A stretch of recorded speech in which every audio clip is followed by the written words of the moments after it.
সালটা 2011। বিশ্বকাপে একের পর এক ম্যাচে ছক্কা হাঁকিয়ে চলেছেন 30 বছর বয়সী বাঁ-হাতি ব্যাটসম্যান যুবরাজ সিং।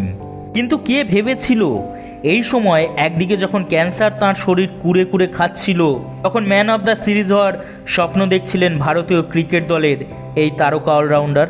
দাঁতে দাঁত চেপে লড়াই করে হার না মানা এই জেদের নাম হলো যুবরাজ সিং।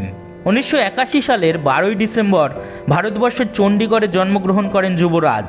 তাঁর পিতা যোগরাজ সিং ছিলেন ভারতীয় ক্রিকেট দলের একজন অলরাউন্ডার। ছোটবেলায় নিজের বাবার কাছেই প্রথম ক্রিকেটের চর্চা শুরু করেন যুবরাজ। 2007 সালের আইসিসি বিশ্বকাপ টি20 এবং 2011 সালের আইসিসি ক্রিকেট ওয়ানডে বিশ্বকাপ, এই দুই বিশ্বকাপেই ভারতকে চ্যাম্পিয়ন করার পেছনে তিনি ছিলেন এক অবিচ্ছেদ্য অংশীদার। 2007 সালের 19শে সেপ্টেম্বর টি20 বিশ্বকাপ চলাকালীন ভারত বনাম ইংল্যান্ডের ম্যাচে অ্যান্ড্রু ফ্লিনটফের সঙ্গে কথা কাটাকাটিতে জড়িয়ে পড়ার পরের ওভারেই তিনি ইংল্যান্ডের তরুণ বোলার স্টুয়ার্ট ব্রডকে 6 বলে পরপর 6টি ছক্কা হাঁকিয়ে দারুণ জবাব দেন। টি20 বিশ্বকাপে এক ওভারে 6টি ছক্কার পাশাপাশি মাত্র 12 বলে 50 রান করে টি20 খেলায় প্রথম ব্যাটসম্যান হিসেবে দ্রুততম অর্ধশতরান করার ইতিহাস তৈরি করেন যুবরাজ সিং। এটি এমন একটি রেকর্ড যা এখনও কোনো ব্যাটসম্যান ভাঙতে পারেনি। আর তাই তো সেই সময় থেকেই যুবরাজ সিংকে সিক্সার কিং নামেও আখ্যায়িত করতে থাকেন তাঁর ভক্তরা। 2011 সালের বিশ্বকাপ চলাকালীন তিনি প্রথম খেলোয়াড় হয়েছিলেন যিনি 5 উইকেট শিকার করে নেওয়ার সাথে সাথে একই বিশ্বকাপের ম্যাচে 50 রান করেছিলেন। 2011 সালের বিশ্বকাপে 362 রান এবং 15টিরও বেশি উইকেট নিয়ে বিশ্বকাপ জেতার প্রথম অলরাউন্ডারের উপস্থিতিতে প্রাচীনত্ব তৈরি করেছিলেন। 2011 আইসিসি বিশ্বকাপে Yuvraj Singh man of the series অর্থাৎ টুর্নামেন্টের সেরা নির্বাচিত হন। কিন্তু বাস্তবে বিশ্বকাপ জয়ী দলের সিক্সার কিংয়ের কাছে 2011 সালের বিশ্বকাপ টুর্নামেন্টটি ছিল অত্যন্ত বেদনার। 2011 সালের নভেম্বর মাসে ভারতের বিশ্বকাপ জয়ের প্রায় 7 মাস পর যুবি তার ফুসফুসে টিউমার নিয়ে ভুগছিলেন বলে জানা গিয়েছিল। 3 মাস পরে এটি নিশ্চিত করা হয়েছিল যে টিউমারটি ক্যান্সার যুক্ত। সেই সময় যুবরাজ সিংয়ের সাথে সাথে ক্রিকেট প্রেমীদের কাছেও এই খবরটি একটি বিশাল ধাক্কা হিসাবে এসেছিল। 2011 সালের বিশ্বকাপে অস্ট্রেলিয়ার বিপক্ষে কোয়ার্টার ফাইনাল ম্যাচে যুবরাজের মুখ থেকে গল গল করে রক্ত পড়ছিল। যুবরাজ যে ক্যান্সারে আক্রান্ত তখনও কেউ সেটি জানতে পারেননি। মুখ থেকে রক্ত পড়া সত্ত্বেও যুবি সেই কোয়ার্টার ফাইনাল ম্যাচে 65 বলে 57 রানের অপরাজিত ম্যাচ জেতানো ইনিংস খেলেছিলেন। এছাড়াও 44 রান দিয়ে 2 উইকেট নেন। এই কারণে ম্যাচের সেরা খেলোয়াড়ও নির্বাচিত হন যুবি। এই ম্যাচটি ভারত 5 উইকেটে জিতে নিয়েছিল।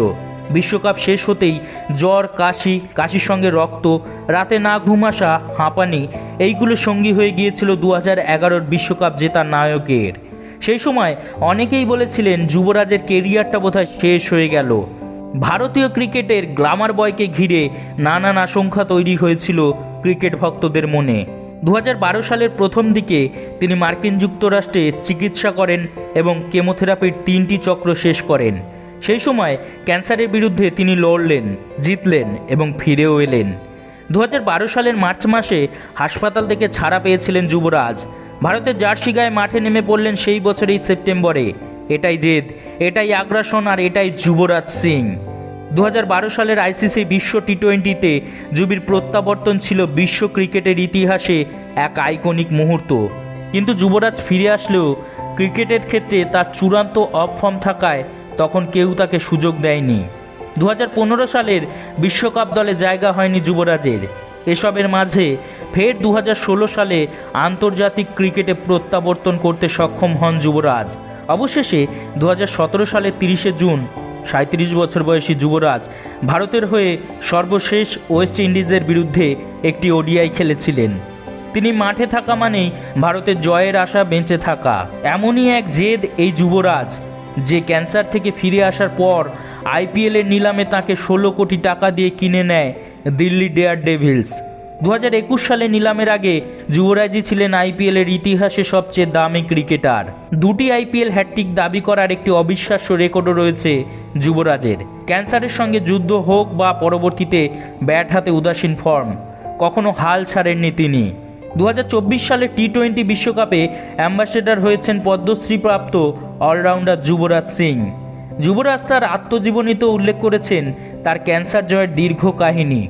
যুগ যুগ ধরে তিনি তার দৃঢ়তা এবং যোদ্ধার মতো চেতনা দিয়ে অনুপ্রাণিত করে যাবেন সকলকে।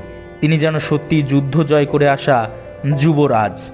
ধন্যবাদ এতক্ষণ আমাদের সাথে থাকার জন্য।